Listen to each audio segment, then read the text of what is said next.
Hi, and welcome once again to Virtual Vision FM, your platform to all things spiritual. As usual, we have a wonderful guest to enlighten us all today and obviously empower us. So let's go first, however, to Nina Ashby. Nina is just back in the saddle after a very trying time. And Nina, I just wanted to give you the floor for a few minutes before we introduce our guest. Okay, well, thank you very much, Erin. Good evening, everybody. Your love and support from wherever you are in the world, all the people who watch VVFM and who have sent their prayers, their thoughts, their condolences to me. I've felt that support and I've felt your love, and I can tell you that it's really, really helped and been a great support to me energetically through this quite difficult time, and I really appreciate it. So thank you very much. Great. We're so happy to have you back, Nina, and we totally understand, that it might be sporadic, your appearance here on VVFM, but I have to tell you, there's been such an outpouring in your direction, and there's so much love, and we're glad to have you back. I'm going to turn over the reins to you today and have you introduce and speak with our very special guest. Okay, well, I have the great pleasure of introducing a friend and a colleague of mine, Liz Dean, who is a very, very interesting person and has a lot of inspirational knowledge to share for us today. So Liz, hi and welcome to the show. I'd like you to share with us just briefly kind of how you got into your spiritual work, what that's led you to where you are today. Yeah, that's a great question. I know it's one that you probably asked a few times to many people you've interviewed, but for me it came up when I was living in a house share in Reading with a lady who became a close friend who is a Wiccan, and she had some tarot cards. Now, I'd always been obsessed with tarot cards. I loved Live and Let Die, the Bond film where Solitaire gets cards out. I'd been enchanted by that, seeing that film as a teenager and, an older child several times. And Roald Dahl's Tales of the Unexpected, the credits at the beginning where the tarot cards kind of move around. I've been fascinated, but this lady who became a friend in this house share, she just got her cards out one night. And I said, can I touch your cards? And she's like, go ahead. And it's just like I'd been doing it all my life. It was amazing. I just wanted to lay these cards. And that's how I started. So I've been laying cards, reading them for people for about 30 years now. And then I just wanted to write about it, and opportunity came the right way for me to begin doing that. But it wasn't until sort of the year 2000, the millennium, when I got my first opportunity to write and publish and just kind of share the tarot message with more people, to show them that it's accessible. It's about taking on our own responsibility and own power. It's not dark and spooky, So it was a way of trying to just open the door for a whole lot, more people to come in. So I did my first little deck, and I had no idea what would happen after I published it. That's interesting. That's it. Bring up the fears that people have around tarot and misconceptions that have been promulgated perhaps by religion, by church, historically, and all of that. But could you put very simply for people, why, how does tarot work? How does a tarot reading work? Why are you shuffling the cards? What do those images mean? Why are they so potent? And how can you make some kind of predictions or tell stories that are relevant to people's lives from those cards? Yeah, I'll pick up, if I may, on stories because I feel that's really important because the cards all hold images and these are archetypes that are really part of our personal consciousness and the collective unconscious or the divine mind, if you like, the universe. And these archetypes are what we find in fairy tales, fairy stories.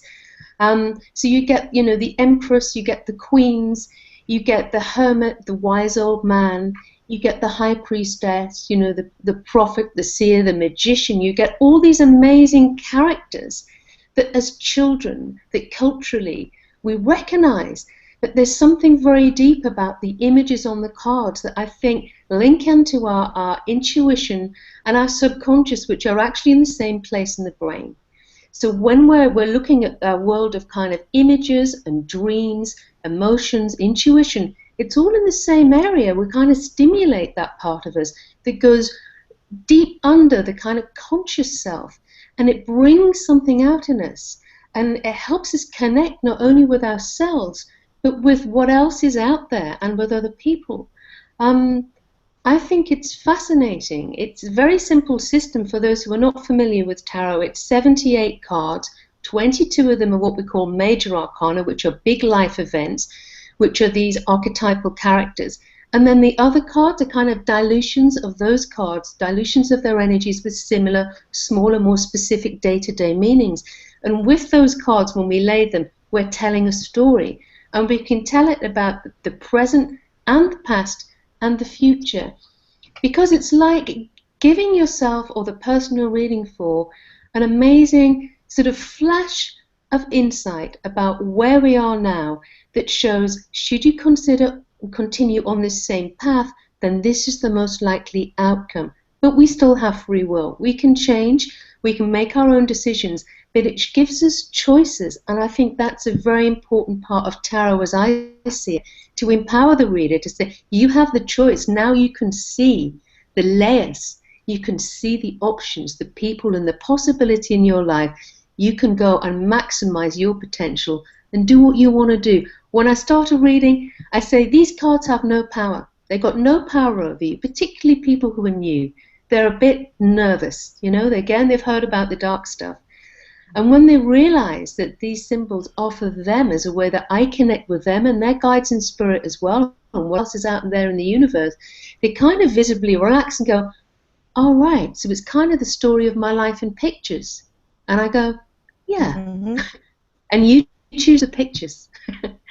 So yeah, that's, I guess, how I see it. That's right. It might answer a little bit of the question. Cool. But that's a huge question, isn't it, for us all, I guess. Huge question, but I think a very, very important question, because, as I said, the people still, even though they're attracted to the cards, they can be unsure about how they work.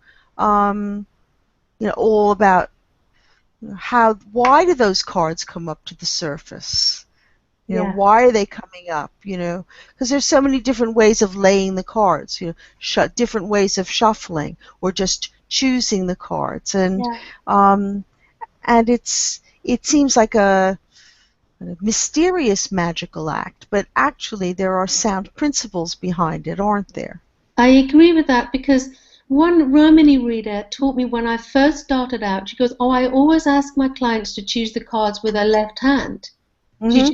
The left hand is the hand of fate. I got no other explanation than this. So I delved a bit more into this and then realized that the left hand is connected with the right brain, the place where our subconscious, deepest, most powerful power, really, powerful power, you know what I mean? That's where it all resides. Yeah. There's a connection there. You're choosing your own cards, I guess. And your future's in your own hands. I know that's a sort of cliche, but as part of you wants to know what the cards are going to show you. That's why it's impossible to see anything that you don't need to or don't really want to see. If you're truthful, if you're really truthful, those cards will show you what you need to see just at that moment in time, And I know. It's set in stone. It's like, and that's where some of the fear comes in, that they'll see these cards and then it'll be, that is my future mapped out. That is my destiny. And it's like, no. You got a load of different destinies. You've got lots of different potential soulmates. This is the start of the unfolding of your journey and being able to pay more attention to yourself. You know, a lot of people suppress their intuition. They ignore, and it keeps coming back. And it will keep coming back like a bad penny until we really acknowledge it and do something about it. And the tarot brings that intuition to the surface. It helps give us pictures to put our feelings and fears on. And then we can have an idea that we maybe have control of those, because they're just cards, right? You know, they're just in our head. So that's how I like to try to work with people. And what I loved about my first deck, okay, it was my first deck, so that made it special. It's the first thing I ever really wrote. But I found out quite soon that a lot of younger people were buying this. You know, they were getting their first decks at 13, 14, 15 years old. You know, that age when you just start to get really curious? That's when I was curious. And then I realized that, well, maybe this deck is helping a whole new lot of people get into this in an unscary way. And I did get a bit of criticism for my death card. I have to show you this, Nina. I hope you don't mind. No, I don't mind. Please show it. I'll show you my death card. Now, I was so proud of this. Here's my death card. I don't know whether you can see it. Right. But it was sunset. Okay. And a tree. And it's in the beginning, at the same time, the green of the dress for new life. I loved that card. But look at, you know, some of the reviews on Amazon was, this is way too tame. It's like, come on, Don, you can't do this for a death card. And then I thought, actually, I can. And it worked for the people that I think needed to see it that way, rather than your Grim Reaper, which is, again, it's taken some of the fear away. Then you can get into the Thoth deck after 5 years, you know. You can go where you want after that. Yeah. Well, there are plenty of other decks you can get into that have a bit more scarier death card. Absolutely. The deck, but the Goth deck. No, I mean the Rider Waite or something like that. Yeah. So, can you show us your first book on tarot? Kind of just hold it up to the screen so people can see. So, were you requested? Were you commissioned to do this? Were you in publishing before? Were you writing before you did this? I had a sneaky route to all this because I trained as an editor in publishing. I did an English degree, then I couldn't get a job, just like many of the graduates around now trying to find work. I graduated in '87. There was nothing. I worked in sales. I did phone sales. I did any kind of sales just to earn money, really, and get experience. That was for 3 years. I couldn't get into publishing. Eventually I did, but I was managing a sales team selling ad space. Finally I made the leap in what they call sort of proper publishing into HarperCollins as an editor. And then I just kept going. That was in the early 90s. So when I met this amazing publisher called Cindy Richards, she was my boss at one of my publishing companies, and we were on this sales trip to Frankfurt Book Fair. And we got a bit tipsy in her room one night as she had some wine, and I thought, why not? You know, can't be bad to have a drink with your boss. And I had my tarot cards on me, and I travelled everywhere with my cards. And she said, would you give me a tarot reading? Okay, straight out, loved it. And I kept doing readings for her over the couple of years. Then she set up her own company, Seco Books, with Mark Collins of Collins Dictionary, the whole Collins family fame.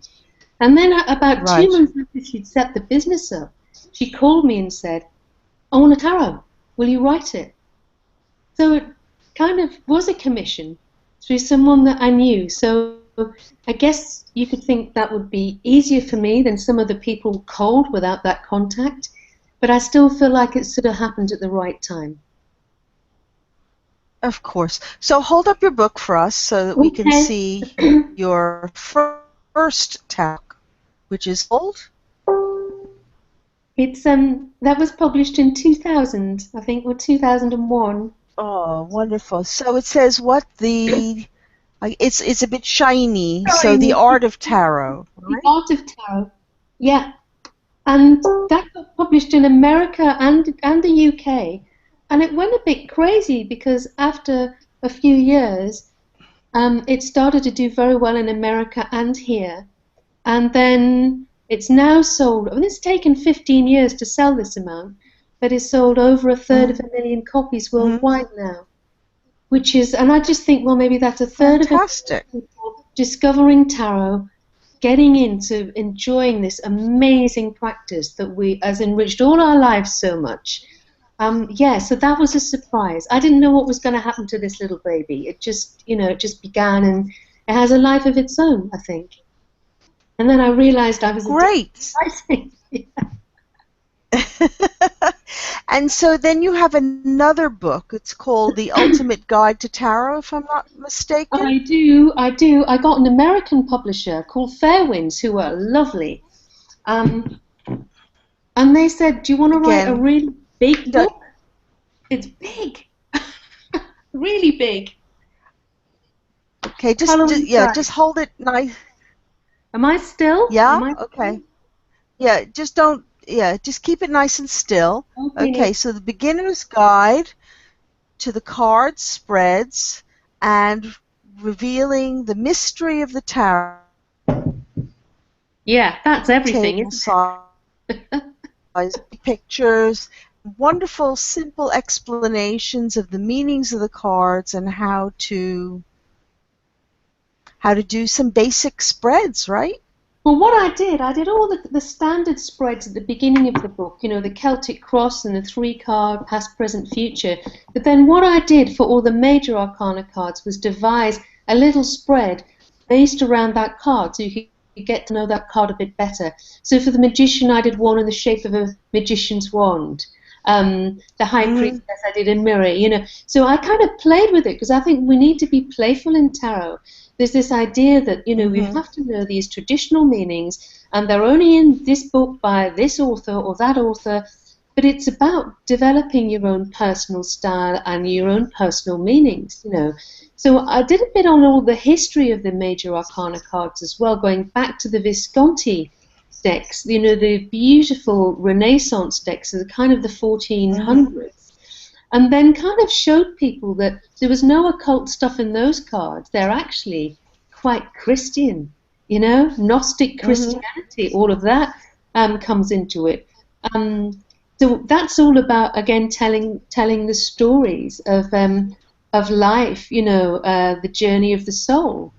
We start off as the soul in the embryo, then we have our transformation at death, and then we reincarnate with the world. So the tarot has always been used as a story. It's always been used for teaching. So as well as prediction, I love it when I see clients that want to know more. It's about, what's my purpose here? Why am I here? What have I got to contribute? How can I be of service? And the tarot can bring all that up as well by showing us our own internal journeys, not just the journey through a relationship, or am I going to get out of debt, or will this job come up? We can go so much deeper. So this is a much bigger book. This nearly killed me. It was 80,000 words in about 4.5 months.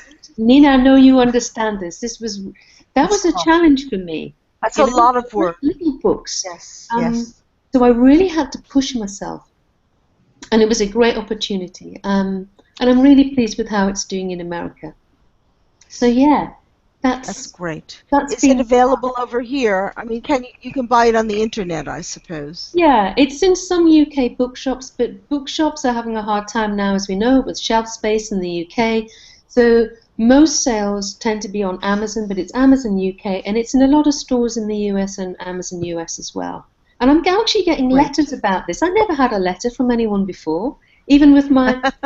They don't write you a letter about the deck, but this, I've had some emails. So that's a good sign that people are beginning to question and be curious and want to know a bit more. That's great. Yeah. Now, I know that you've written some other books on other areas of tarot. Well, you've published another tarot deck, the Steampunk one, right? Yes, I've done Steampunk as well. That was fun. Victorian insects dressed up in Victorian Victorian garb. Yeah, you know what? For that, I just wanted to do something completely different, and I worked with an artist and art director who's a very good friend of mine, Bev Spate, and she came up with these amazing images. And I kind of went to her and said, I'd love to do steampunk. So that was a real collaboration. You know, we worked up the whole thing on our own without involving a publisher for months, whereas my other decks, I just had a straight commission, you know? So it felt very different. It feels, I don't know, more personal in some ways.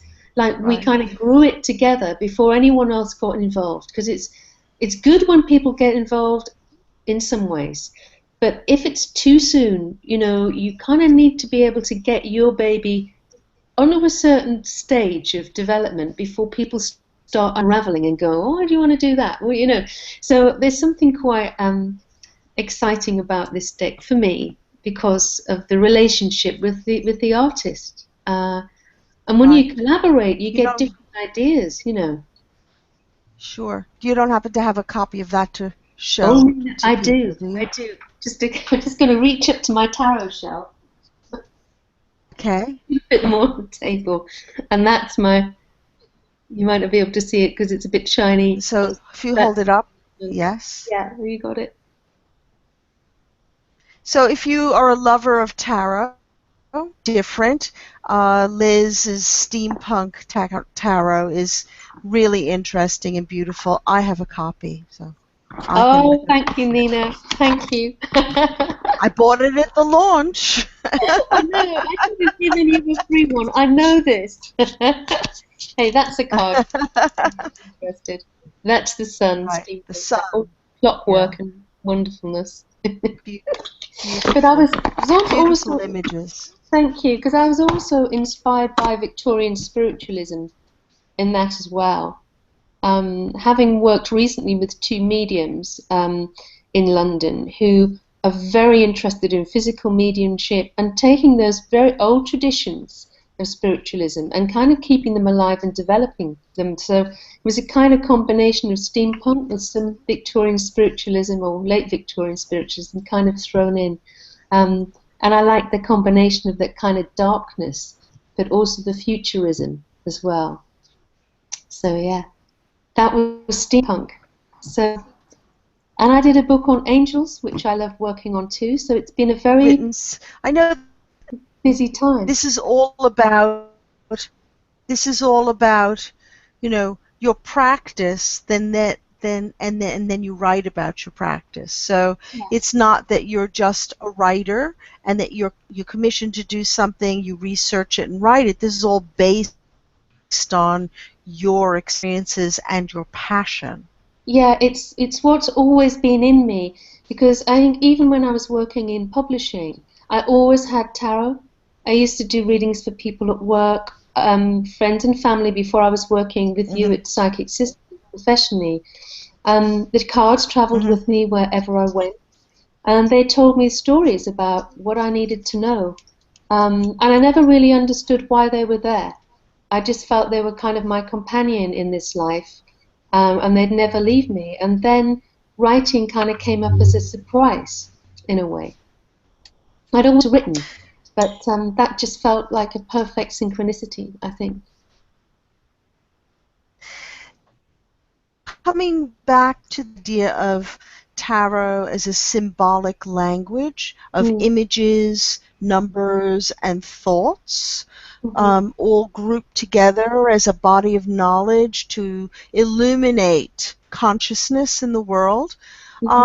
You then moved on to publish something very recently, which then takes this same ideas, and instead of showing it in an image form, really kind of consolidates or focuses it in the mental plane. So would you like to talk about your latest project that's just been published, which is ever so interesting and quite different to anything that we've had on this program before? Yeah, I think it is. It is very different.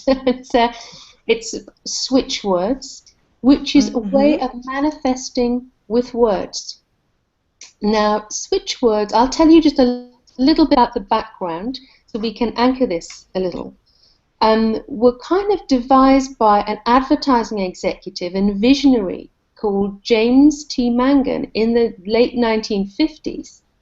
And he published a book called The Secret of Perfect Living, which was all about creating states of mind to induce success. And within this book, there's about 10 pages, and there's a word list, which he calls the switchwords, now known as universal switchwords, because he believed they work for 95 to 99% or even 100% in some cases of people. And he said that he conducted thousands of experiments, thousands, over the years he researched switchwords, to devise this list. And the words are words in our everyday language. It's not reciting something we've never heard before. It's a combination of particular words. And when I tried them, they worked. But no one could explain why they worked. So in one hand, people were saying, well, it's kind of magic. You know, there's a kind of magic to this. I thought, but there's something else going on here. And as Mangan does explain in his book, it's about finding a language that our subconscious recognizes, which is different from the language our conscious mind recognizes. So when you, for example, try positive affirmations, which I know are massively popular with Louise Hay, etc., and you might stand in front of your mirror and go, today I am strong, I'm amazing, I'm beautiful, I'm successful. There can be part of you that doesn't believe it. There's a little part of you that might be going, yeah, I've just got to keep saying this and eventually I'll believe it. But part of you isn't on board because your subconscious self is not aligned with your conscious self. And if you can align both parts of yourself so that you're asking from a place of wholeness, then we're aligned with the universe, universal energy as well, and we can manifest what we want in life. And you can do it with words. And I was fascinated that Mangan's words were odd in some ways. He has a word that is to, if you want to manage your money successfully, the word is suffer. You know, these are not literal associations with a word. So for Mangan, it's not about semantics. I feel it's about vibration. So in my book, I really try to find out why they work. I feel it's about vibration and it's also about mantra sounds. So we're tuning into that level of consciousness rather than just affirming literally for what we want. When people first ask me about switchwords, I give them one word and I say, next time you lose something, try this. The switchword is reach. Okay? It works every time. If you can't find something that's outside of your home, you use divine reach and it gets brought back into your home.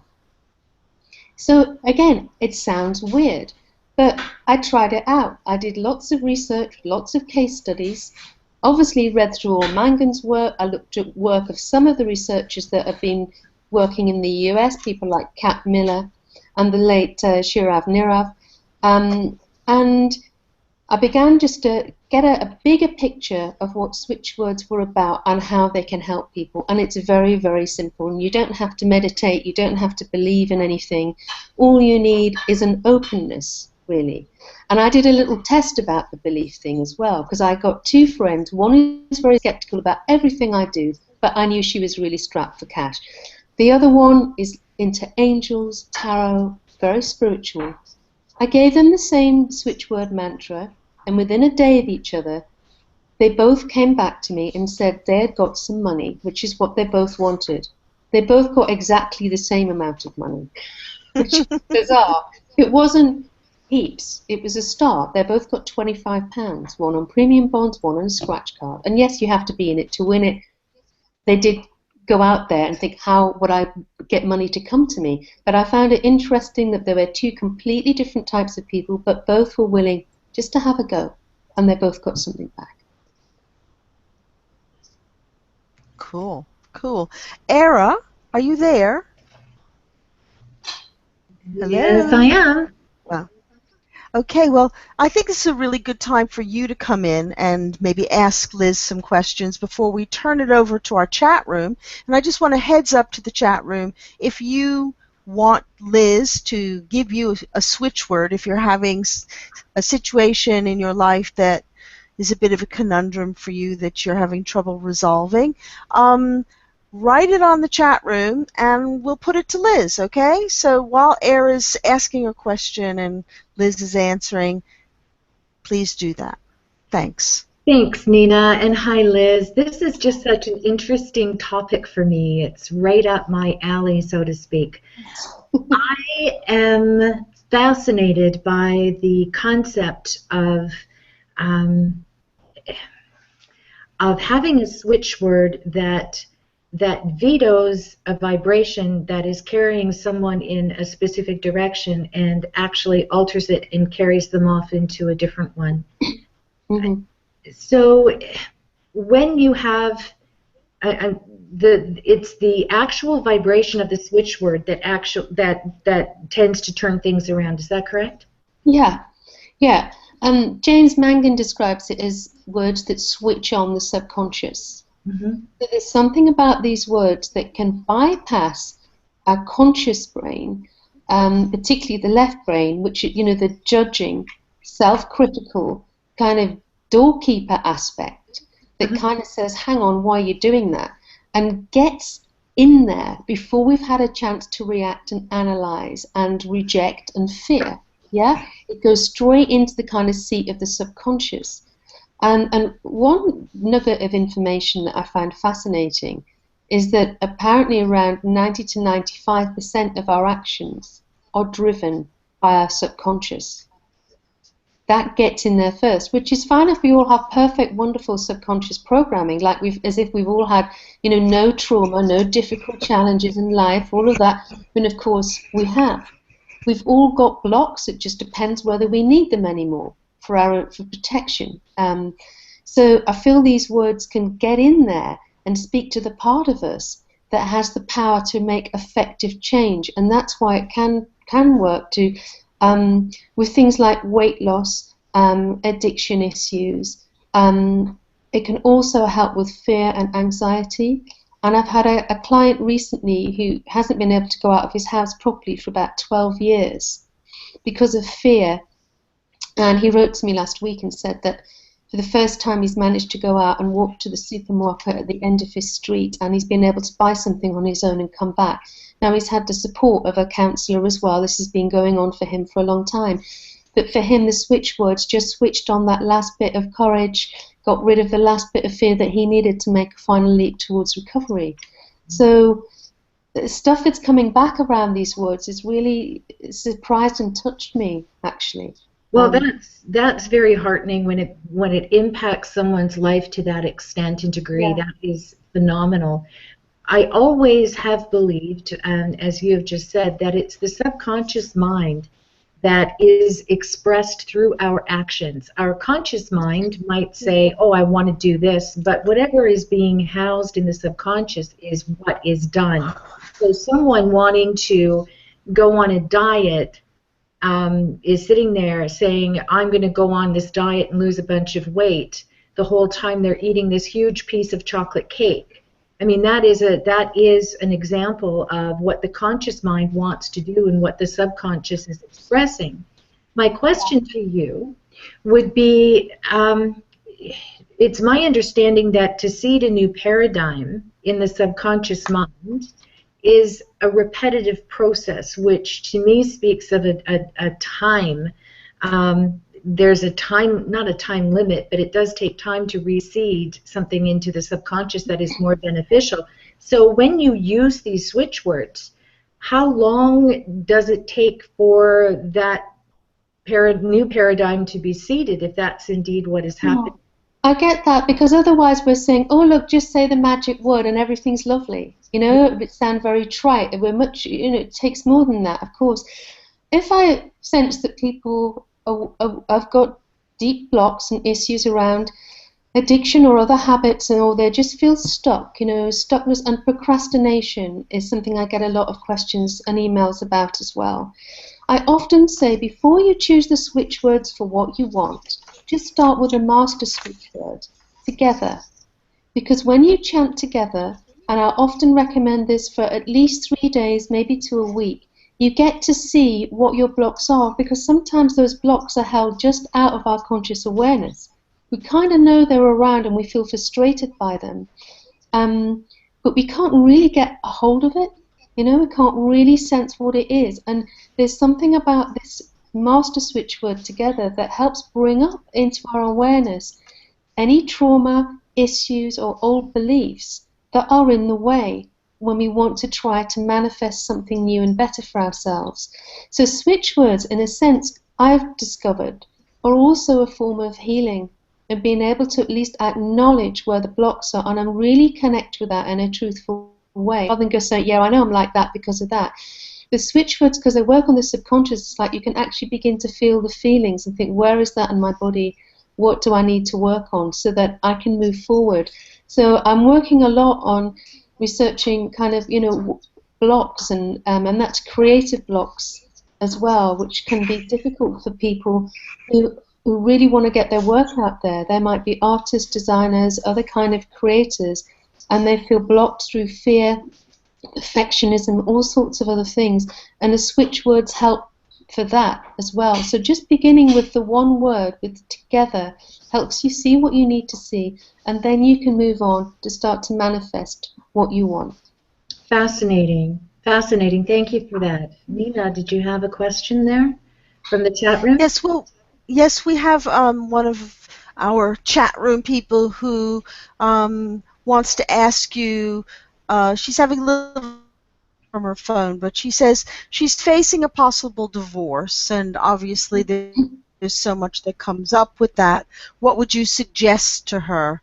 Obviously, there's all kinds of emotions and fears, and not wanting that to happen, and handling all the emotions, etc. So, I think what it would you? depends.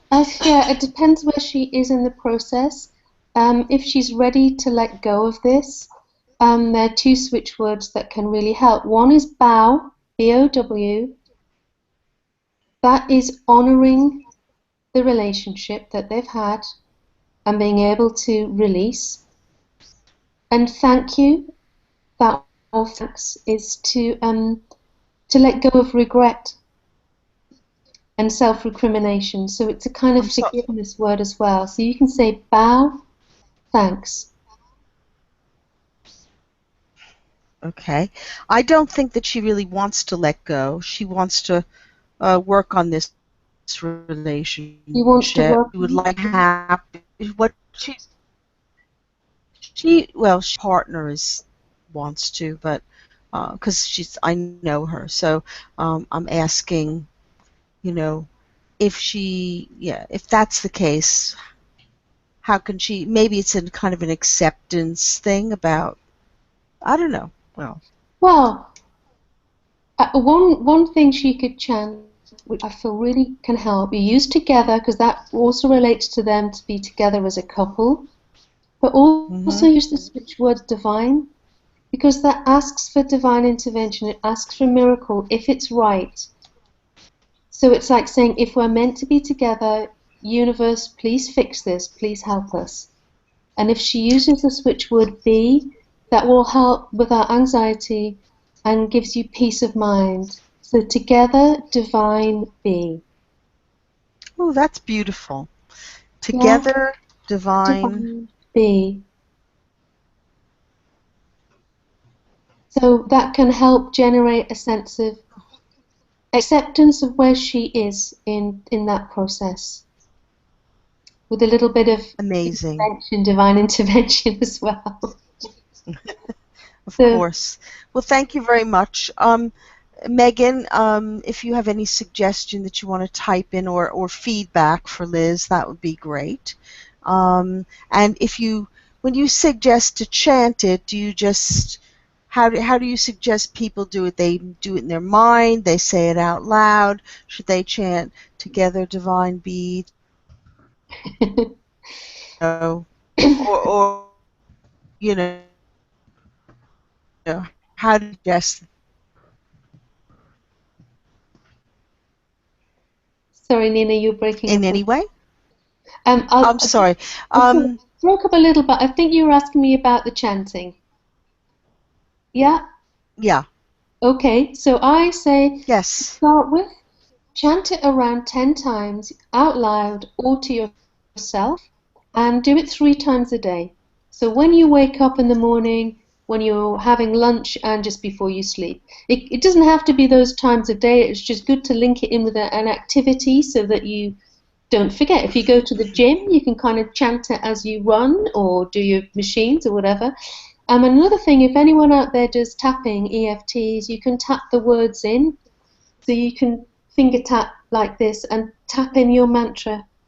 You do 3 rounds. So, and after each time you've done it once on a hand, take a deep breath in and release. And that release breath is like giving it out to the universe. So it's sending that sense of trust out, it will be done, okay? Yeah, but you can chant as often as you want. The main thing is not to chant with desperation, like please give me, please. We know this. It's law of attraction stuff that, take away your desperation, right? I know it's so hard to generate trust when you feel you need everything. It's like, what am I going to start with? And I get that question loads. It's like, dear Liz, or Anti-Switch, as I'm known on the Switchwords Power website. I need everything. I want a new relationship. I want a new job. I need money. It's like, where do I start? Just start simple. Just start with, well, I say purge, cancel, get rid of your fear to start with. Yeah, because it's overwhelming. If you're overwhelmed, you can't manifest very easily because your brain's too full of all the stuff you want. So get rid of the stuff in your head. Make some mental space because you have to be able to receive what's coming. If you haven't got the space, how can we receive what we're manifesting? We won't even see it. We won't even sense it. It won't be there, except it will be for other people who've got the space to receive what's coming to them. So purge, cancel, that's take away what I don't need, take away any negative thoughts, please take away my fear. So I ask for that for a while, and then we go on to just a simple, together, divine, be done. Bring me whatever it is I need now, not what I think I want, but what I need. I love that. I love that. Together, divine, be done. Yeah. Wonderful. Makes you feel at peace just saying it, doesn't it? I feel it in my solar plexus. I was just thinking that, Liz, and I'm also thinking that when people are overwhelmed, their vibration is so in the basement, and it must feel, I mean, I've been there a time or two, so I know how it feels, and it feels like you're in a thing of quicksand, and every time you try and uplift to a better vibration, it feels like you get sucked right down even further. So this switch word concept actually allows you to encourage that higher vibration, and it's the higher vibration that automatically lifts you out of the quicksand. So it's not you as a human, pulling your feet out and fighting. It's actually, latching onto the flow of energy that is ever existent and helping you rise above. That is so powerful. That is how exciting. How exciting. I just love it when I get the stories back from people as well, saying, you gave me 3 words and it helped me. And I said, well, you did it. You helped yourself. You chanted. You realigned. You got that vibration up. But yeah, it's just sharing the tools. So my mission is to share this with as many people as I can, whether they buy the book or not, or they just go on my website, because I've got loads and loads of mantras there, and I've got prescriptions for all sorts of things that people can try. Because it's more important to me just to share. They don't have to buy anything. They just have to just tell people about it, because there's a few people know about it, but this is the first book published in, I think, Europe on this subject. Right. So it feels like we've got a chance here to try to share something big. Well, I have been circulating both your websites in the chat room, but I just want to say them out loud for our archived viewers. And it's www.lizdean.com, and the other one is www.switchwordspower.com. And, if there's a mantra that you are hoping to find and yet you're too shy to put your comments in the chat room today, go and visit Liz's site and see if there's a mantra there for you that would work. I'm a firm believer in try it, then deny it. So I encourage everyone to find their switch words and give it a go, and perhaps post your results on our Virtual Vision fan page and see how it has been working for everyone. And that might be something for you to monitor as well, Liz. Thank you. I will. Yeah, I love it when I get feedback. Yeah. Good. Great. So there's somebody in the chat room who's written quite a long little note here, and perhaps you'll be able to illuminate this for her. And Annette says, "This is all new to me, and I find it rather above my capability to take it in. I'm feeling so ill every day, so worn out and just want to sleep. I've had healing with Rev Ted and his group recently and found it very helpful, but it doesn't last. I can't seem to get into the right frame of mind to help myself. I just keep saying to myself I feel awful. I have so many health issues, it's unreal. Fatigue is worse than ever with fibromyalgia, Sjögren's syndrome. It's all I can do to sit here. I'm overwhelmed by it. Help!" Oh, Annette, I'm so touched that you feel that you've been able to sit here and ask the question. My mum has fibromyalgia. I have a sense of how debilitating and difficult this is to live with. And my mum actually helped me with a case study on the book, and she tried the switch word turn. It just really worked for her. Now, that was a personal switch word that she got through a short meditation I gave her. That might help you. But to start with, you might like to try, and I always bring divine in because divine helps with healing. So together, divine change. Together, divine change. There are a lot of switch words for healing, but I would begin with that. And the other switch word for healing that James Mangan uses is alone, which I find a strange one, okay? But I'm just putting it out there because it might be something that, Annette, you respond to.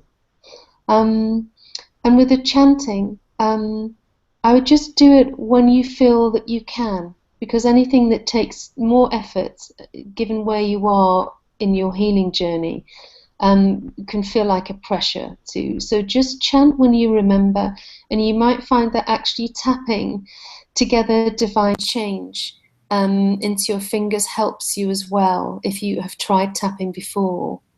Yeah, and good luck. And I'll be very happy to answer questions, you know, on the website for the program, the Facebook page, if you want to let me know how you get on. Well, I appreciate you reaching out and offering that, Liz, and especially the continuance of assistance there. When there are situations like what Annette is faced with, nothing is very long-lasting, it seems. And what I want to kind of emphasize here, Annette, is that you do not have to live up to your history. You're new in every moment, and these switch words will help you realize that. And correct me if I'm wrong, Liz, but it's not a quick fix, but it's definitely the pathway into your well-being if you stay the course. And fortunately, there's so many people out there that want to support you through it, and Liz is just but one, very important one, I might add. So I would really stick with this and let us know how it is working for you, because we're all here to support you through it. Welcome back, Nina. Yeah, it all froze. My universe froze. So I'm back. Interested in, why do you use, of course I'm going to pick up on a word, but it was pathway, actually. Because when we, you know, create new habits, of course, with the plasticity of the brain, we create new neural pathways. And so, you know, looking at something long-term that becomes a good positive habit does create the new neural pathways in the brain, and it's neurons that fire together, wire together when we know this. So we can make change. It takes time, just like you start off with a little you know, little country lane, and the more you use it, the more traffic goes down it, the more the good thoughts and the good switch words, if you like, the bigger it can get, and that turns into a highway, and it gets cleaner, straighter, more direct to where it's going, you know. So you can make that change, you know, as a physical process in the brain. And you're right, it is something that happens over time, and it can stop us spiraling into old thinking patterns. Yes, that's the real culprit there, is the you know, a belief is nothing more than a thought you keep thinking. You know, it doesn't make it true. It just means that you've been thinking it a whole lot. Yeah. So the switch words, Yeah. the switch words are really a phenomenal tool to help reverse that belief that is not working for you. I think I'm so excited about switch words. Sandra from the chat room said she's been experiencing painful sciatica for 3 days. She's told myself it will pass. But perhaps there's a switch word that could help Sandra have it pass more quickly. Well, you know what? I think Sandra has found her own switch word there. Because we can channel our own. You know, if you start by chanting together, sometimes you get a word back. You know, it's called the feedback loop. And I'm interested that she's used the word in capitals, which is how we express switch words as well. So I've asked Sandra if she could actually, you know, make pass part of her switch word mantra, because that word's come up. So the hill word, I would use change. I would use change, pass, divine. Okay? That's what I get. That's my intuition saying how I put that phrase together. That's perfect. And Cool. Sandra, if you would like to use that for the next few days and chant it appropriately, let us know the results. I'm sure Liz would really appreciate to know how well that's worked for you. Yeah, great. Thank you, Sandra. And Annette thanks you very, very much. And thank you. So we look forward to hearing about everybody's results from Switchwords. I think time for one. Anybody else in the chat room has a request, then we'd love to have it before we have to sign off. Okay. So you know, we're waiting for that to happen. But you know, this has been an incredibly inspirational thing. And can you hold up the book so we can see it, please? Yes, that's a good idea, isn't it? I've been talking about it all this time. Got the two lights on, like the switching on. So that's it. Hold it up just a little bit more. That's good. Yeah. Switch words. How to use one word to get what you want. Christine. So empowering. Available on www.power.com. Yeah. And we'd encourage you to use it. And there's been somebody in the chat room said that they had heard about Mr. James Mangan back in the mid-'60s, and he called them power words. And he's found it really interesting that you've kind of brought them back to the surface again, because they were kind of just buried under literature, basically. Yeah, you're right. They were buried under literature because after Mangan published his book in the 60s, it went out of print. And then the next guy, the successor to Mangan, who sadly passed away now, Shirav Niran, found Mangan's book on a second-hand bookstore in California. And then he self-published a book, and he lived in Hawaii. And then he started up a Switchwords group on Yahoo, and then that kind of continued after he sadly passed. But there's been some e-books around, again in the US, but nothing, you know, that really brings it together and it tries to explain why it works, and also to come up with some new switch words, because we can all channel the new ones that are personal to us and then share them. So I just hope that my book revitalizes this and also honors James T. Mangan's work. When I was researching the book, I was in touch with his grandson, Dean Stump, who was very supportive and thanked me for honoring the work of his grandfather, and that was very touching to me to feel that I could continue a little bit of that legacy. So I hope I'm doing him proud. Well, I'm sure you are. Oh. I'm sure you are. So I think that go ahead, Nina. I think that we've really had a wonderful opportunity to look into the many facets of your career and where you are now, and really encourage people who've been inspired to look at Switchwords particularly and understand the connection with, it's all about symbols, and don't forget how we as human beings process information is by thought and by images, and they work together as thought forms. So if you can't see it, you can use a word to know it. If you can't know it, then you can have an image to see it. So the connection between your work with tarot and your work with Switchwords is a very interesting kind of progression for you, along the same lines you've already been working on. And it's just been a pleasure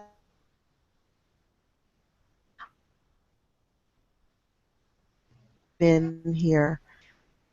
I feel inspired too. Thank you, Nina.